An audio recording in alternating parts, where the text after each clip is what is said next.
quais seriam os recursos que as pessoas poderiam já utilizar para prevenir esse envelhecimento? Bom, eu vou lançar aqui mão de um exemplo de um professor que eu tive, né, durante a minha formação, um geriatra, na minha formação em geriatria, que dizia que é uma casa sobre 3 pilares, basicamente, né? O primeiro é a prevenção médica, o cuidado médico, não digo aquela consulta frequente, mas pelo menos uma vez ao ano, fazer uma visita ao médico, né? Seja ele qual for, o médico da sua confiança. A segunda coisa, os cuidados pessoais. E aí, os cuidados pessoais a gente inclui atividade física, alimentação, né? Os cuidados com a medicação, abuso medicamentoso. E o terceiro pilar seria a atividade intelectual, cerebral, né? Hoje a gente vê esse problema tão falado aí das doenças demenciais, a doença de Alzheimer, e a gente não sabe muito bem como curar. Mas a gente sabe que se tivermos uma atividade intelectual, uma atividade cognitiva frequente, isso nos garante, não nos previne contra a doença, mas garante que a sua competência intelectual e cognitiva vá durar um tempo longo, né? Então, basicamente, seriam esses 3 vieses, esses 3 pilares que nós deveríamos nos concentrar, né? E para isso nós temos aí várias dicas que a gente pode conversar ainda durante o programa. Doutor, quais são as principais doenças que o idoso tem hoje? Roseli, as doenças podem ser chamadas, na velhice, de doenças degenerativas, diferentemente das doenças agudas que acontecem na criança e no adulto jovem. Por que degenerativo? Porque a pessoa não morre de imediato daquela doença. É um adoecimento lento e progressivo. A pessoa também não perde a capacidade de se relacionar com o mundo, mas ela convive com a doença durante um longo tempo. Se for uma convivência pacífica, né, como por exemplo, uma artrose, osteoartrose, eu vou falar a primeira das doenças, que ligada ao aparelho locomotor, é uma doença degenerativa. A osteoporose, outra doença. Doenças cardiovasculares, por exemplo, a insuficiência cardíaca, a doença coronariana. O indivíduo que sofreu um acidente vascular cerebral também é uma doença chamada crônica, né? As doenças neurológicas do idoso, doenças de Parkinson, doenças de Alzheimer, né? Os tumores, as neoplasias, que são os cânceres, também são as doenças ligadas à velhice. As doenças metabólicas, como a obesidade, hoje, que é um problema grave, né? Hoje a gente tem em torno de 30% da população já com sobrepeso e obesidade, né? O diabetes. Então são doenças, eu citei algumas mais frequentes e prevalentes na geriatria, mas com as quais o geriatra lida, né? Agora, isso não impede que o indivíduo viva bem, apesar de termos essa doença. Evidentemente que a nós, né, futuramente, alguma doença iremos ter, mas a forma de conviver com essa doença, provocando o menor dano possível na sua vida pessoal, sua vida social, familiar, é o que nós pretendemos, né? Buscar qualidade de vida, ainda que seja com a doença degenerativa. O que o doutor poderia falar para um familiar de um idoso, os cuidados que ele deve ter para melhorar a qualidade de vida dele? Bom, eu acho legal essa expressão qualidade de vida, a gente definir bem o que é isso, porque tornou-se até um chavão, né, a palavra qualidade de vida. A qualidade de vida é uma atitude percebida, é muito subjetivo o conceito de qualidade de vida, né? Se você pegar um indígena lá no meio da Amazônia e perguntar para ele o que é essencial para ele ter uma qualidade de vida, é muito diferente de nós que moramos numa cidade como Poços de Caldas. Então as exigências serão diferentes, o momento cultural é outro. Então é importante a gente ter ideia de que nem sempre aquilo que a gente acha melhor para o idoso, para o velho, é aquilo que ele quer. Então a qualidade de vida tem que ser vista do ponto de vista dele, né? Agora tem uma coisa que eu acho que é ponto pacífico. O que em qualquer cultura, em qualquer situação no mundo, seja no Himalaia ou seja lá em Nova York, é autonomia. Todo mundo quer ter autonomia. Sair da onde está, decidir o que quer, né?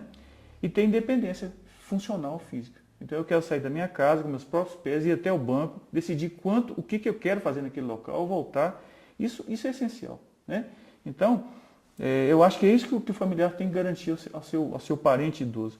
É autonomia e independência. Isso é evidente que ele deve, especialmente, investir nos cuidados com saúde e respeito, né? Eu acho que respeito à história daquele indivíduo, às opiniões, aos desejos, né? E propiciar uma qualidade de vida nesse aspecto, para que ele tenha condições de, por si só, determinar o destino da sua própria vida, né? Eu acho que isso é essencial.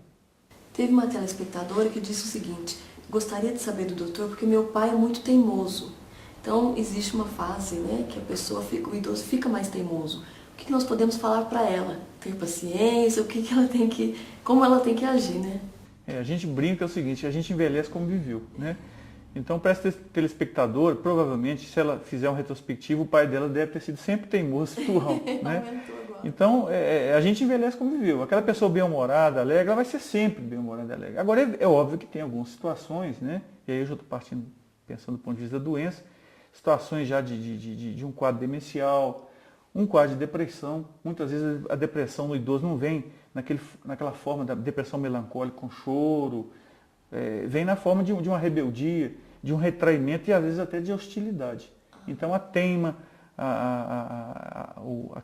aquele indivíduo turrão, por trás daquele indivíduo pode estar um quadro de depressão, por exemplo, né? Pode ser um quadro de depressão. Ou simplesmente ser a personalidade que teve assim, um colorido mais intenso, né? Aumenta, a idade exacerba tanto as boas quanto as más qualidades, né? Eu acho que é mais ou menos por aí. Doutor, o que você indicaria quanto à alimentação do idoso? Olha, a alimentação a gente não deve fugir do tradicional, né? Quando eu falo tradicional, não é a comidinha mineira, não. É aquela dieta com a menor quantidade possível de gordura animal, né? Privilegiar as carnes brancas. A gente que mora no interior, a gente come muito pouco peixe, né? O peixe é uma proteína de excelente qualidade, com pouca gordura. Então a proteína da carne branca. Evitar o carboidrato simples, que é o açúcar, né? Para o telespectador entender. Basicamente são as massas e os açúcares, né? Então esse tipo de alimento ele é totalmente dispensável. Se eu passar uma vida inteira sem comer sacarose, com açúcar branco, não vai fazer falta nenhuma, né? Procurar ter uma ingestão adequada de líquido, né, durante o dia, buscar ter refeições em horários regulares, isso é muito importante, uma frequência maior e quantidades menores. Isso é importante até para a prevenção do ganho de peso.